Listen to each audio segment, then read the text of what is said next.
over 11,000 North Carolina patriots fought the enemy until their very last breath. You know what that means, right? Think of that, 11,000 died in the war.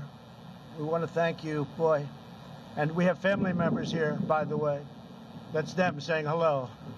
That was the president today in North Carolina visiting a decommissioned battleship to commemorate the 75th anniversary of VJ Day, that the end of World War II. He also designated the city of Wilmington as a heritage city due to the contributions and sacrifices it made to the war effort. It's the first U.S. city to get such a designation. Now, I got a warm welcome there, but many veterans, they're upset that he made the trip, saying he was using vets as props for his campaign. A group called Vote Vets livid at the president, not just for that reason. It releases video. 60% of active duty officers disapprove of his presidency because Donald Trump disrespects those who serve. He's not a war hero. He's a war hero. I like people that weren't captured, okay?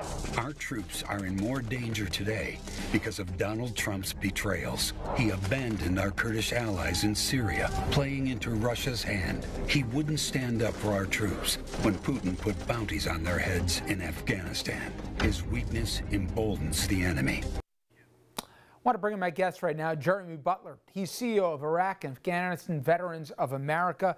And Jeremy, you know, I saw polls that might not have surprised you, but me a little bit. The president did pretty good 4 years ago when active duty folks were polled and they voted in support of the president. But now he's trailing Biden by 6 points. Can you put your finger on as to why? Well, I think it's actually pretty complicated. You know, I think we've learned certainly from the last election as well as leading up to now that you never want to fully trust the polls. But I think the key takeaway here is really that the American public probably doesn't realize that the military as an organization is far more complex and diverse than people generally think. But I think what we've seen throughout Trump's campaign when he was running 4 years ago and now throughout his presidency is that he sends mixed signals. You see things like what he has said. You were just showing them, you know, what he said about John McCain, what he said about various generals and admirals throughout the time. But then what you also see is that he pushes for very high defense budgets. And so I think a lot of militaries try to look at more of what he does and less of what he says. So, Jeremy, in addition to, you know, military not being as homogenous as people thought, but coming to your latter point about what he said versus what he did, what struck me was what General Mattis had to say. And this was right after what we saw at Lafayette Park. He said, among other things in that powerful editorial, that Trump is the first president of my lifetime who wrote, "It does not try to unite the American people, doesn't even pretend to try. Instead, he tries to divide us. We're witnessing the consequences of 3 years of this deliberate effort. We're witnessing the consequences of 3 years without mature leadership. Instructions given by the military departments to our troops before the Normandy invasion reminded soldiers that the Nazi slogan for destroying us was divide and conquer. Our American answer is, in union there's strength. You must summon that unity to surmount this crisis, confident we're better than our politics." To that end, the idea of using U.S. troops on American soldiers, you're close to both active and retired military. How did that sit with them? It didn't sit well, and I think you saw that pretty broadly expressed by active duty personnel. Certainly the chairman of the Joint Chiefs of Staff came out and said that he was wrong to have appeared there. And I think you saw that echoed throughout most of the military. They don't want to be used as props. And I think you saw that pretty well expressed after the Lafayette Square incident.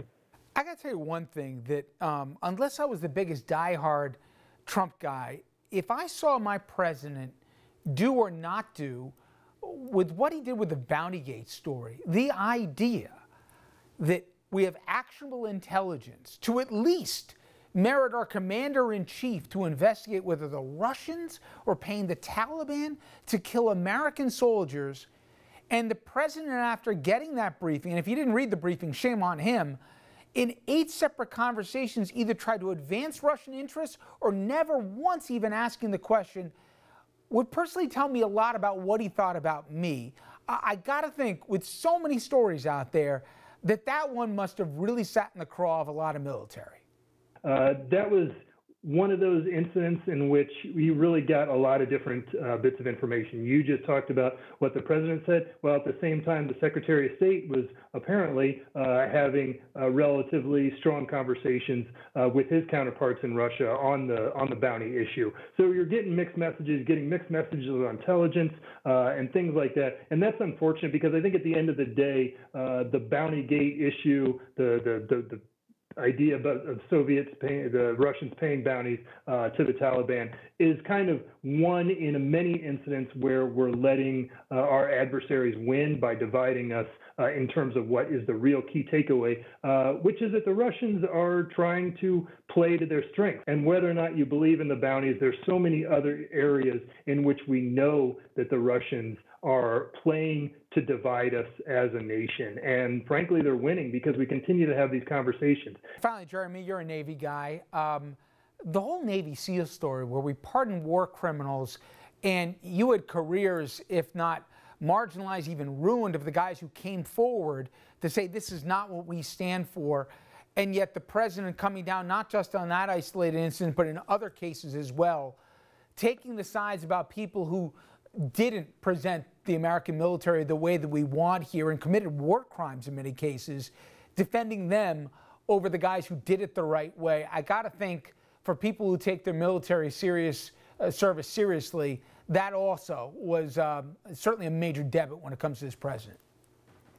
Yeah, I think you touched on one of the areas in which we unfortunately didn't have enough conversation. Most of the discussion around the pardons was really on the servicemen who were being pardoned and not on the fact that pretty much across the board, they had been judged by their fellow service members. That's the way the military justice system works. In various cases, you had service members who were later pardoned who had been subjected to court-martial. They had their fellow service members testify against them, and they were all hung out to dry, frankly. All those who came forward did the right thing and testified about what they saw, what they took part in, what those who had been accused were doing or not doing, and frankly, all that was cast aside. Well, Jeremy, thank you for the time tonight and also for your service. Thank you very much. Thank you, Richard. All right, everyone, when we come back, the COVID outbreak, it's bad enough, obviously, without so-called leaders making things even worse. Exhibit 1, I'm going to take you to Iowa. After the break, I'll explain what I mean.